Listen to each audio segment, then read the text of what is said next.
And do you have any real tips for prospective showrunners out there about how to get into the BBC or how to get into television in general? So I would say that show running is a different role. That's more of a, like, if you're a showrunner, you're the boss basically. It's more of an American term. But so I started as a runner, but that's not the job that I do at the moment. But everyone in TV pretty much starts as a runner if you want to be on that side of things. And there are a lot of people who are trying to do that at one time, and there are a lot of people who are very competent, and so you've got to keep plugging away basically. So what I did, which is by no means the only way to get into TV, but what I did was, after that initial week of work experience, which came through a family connection, that is an inside contact. But after that, I basically just wrote up a CV. Never done any TV work before, just put down some stuff. And like I said, I just found the PACT database. So the PACT database is basically a big network of production companies in the UK. There are about 1,000+ companies on there. I went down it alphabetically. I looked for any company that I might want to work with. I was looking in Bristol because that's where I wanted to be based. And I just went through. Oh wait, no, I wasn't looking in Bristol. I just went down alphabetically all the way, and I got to F before anyone responded to me positively. And those guys were like, hey, thanks for emailing. We're looking for a runner. We've got a shoot in Greece next week for a week. Do you want to come with us? And I was like, yeah. I was in Bristol at the time. They said, can you just pop into the office in London tomorrow? Show us your passport. And so I then had to think, right, okay, I'll book a train to London. And I just had to get there. And I was in London for 25 minutes to give my passport, and I was back up. I was in Sheffield at the time, actually. It was the summer holidays. And, and then the next week I was on a plane to Greece to help shoot a holiday commercial stuff for, I think it was Thomas Cook, to then just be a runner. I was just a pair of hands. I was just running around. I did everything from just carry camera kit, get food. I was even in a couple of the shots because they needed an extra body, that kind of thing. But I didn't know anything. I'd never been on any kind of set before. I'd never been on a shoot. I didn't know anything at all, but I was just lapping it up. And then again, I got back home and I was like, right, well, now I've got some experience. Put that on my CV, sent my CV out to a whole lot of other people. And I went from there. And I met some people in Bristol. I was really lucky to get a little internship as a researcher with a new production company when I graduated. A contact that I'd made, I sat down with him, we had a coffee, and he liked me, so he wanted to hire me for a few months. And that then was another foot in the door. That's some more experience. That's back on the CV. And then I spent a couple of months with nothing, because that happens sometimes. I was aggressively pursuing contacts. I was making phone calls. I met some people. I was just going through, the job sites on Facebook. There's a lot of Facebook groups that I'll mention in a minute that jobs get posted on for entry-level TV people. And I was just going through a couple of months. I didn't have anything. And I was kind of sat at home, freelancing, as I call it, but looking to find a job. And then, something came up on Facebook, went to a group interview, got a job as a runner.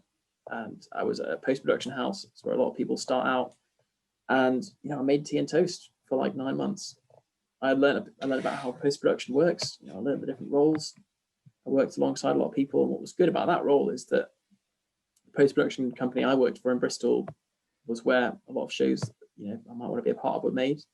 These editors and directors are in these rooms all day, every day. And I'm in there making their life easier. I'm bringing them the food they want. I'm remembering what tea they like.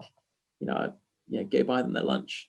And you can have conversations with them. You chat about what they're working on. You build up a relationship. And then, Countryfile was made in that building. And I got to know all the Countryfile team who were in. I made them tea, and I remembered their orders and made myself useful to them.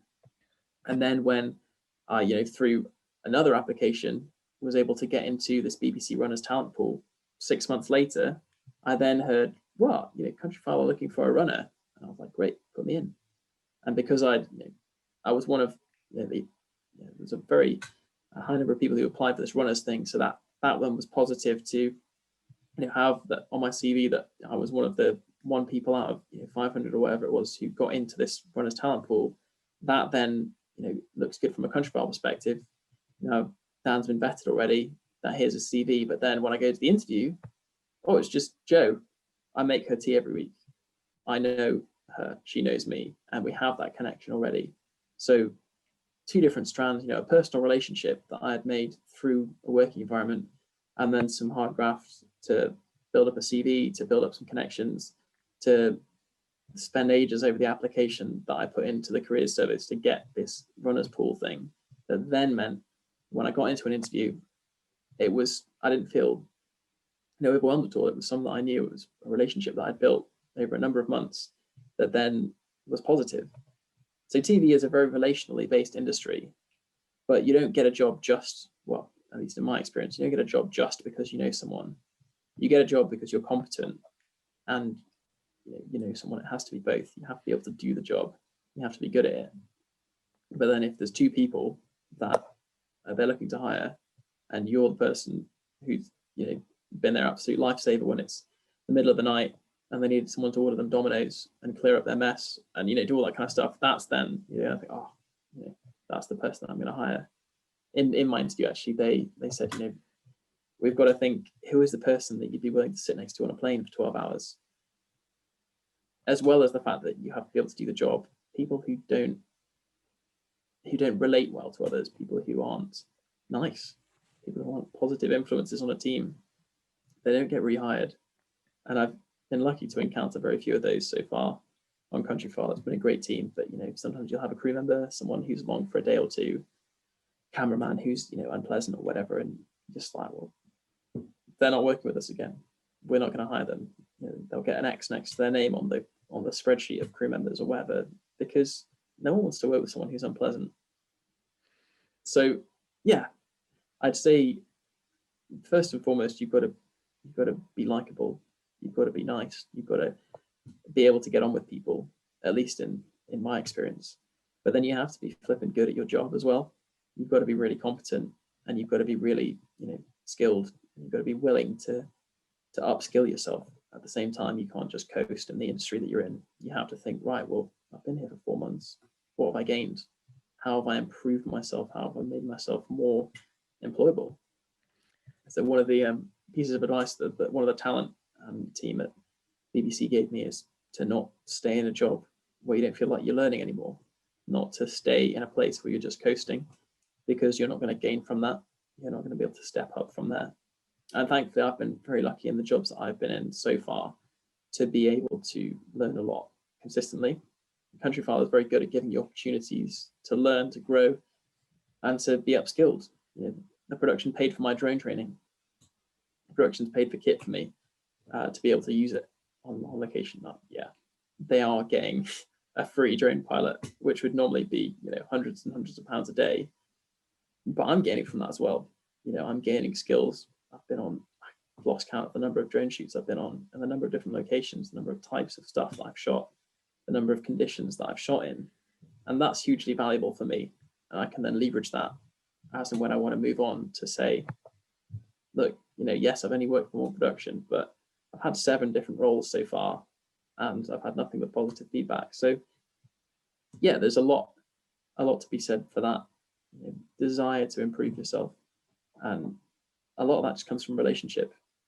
If you speaking to a cameraman you're working with regularly, like, hey, how do you do that? Can you show me that? Or when you've got time, could I drop you an email? We could chat about this. And people are always very happy to, in my experience, because they remember what it's like starting out. They remember what it's like not knowing anything, not knowing anyone, and they remember the people who'd helped them.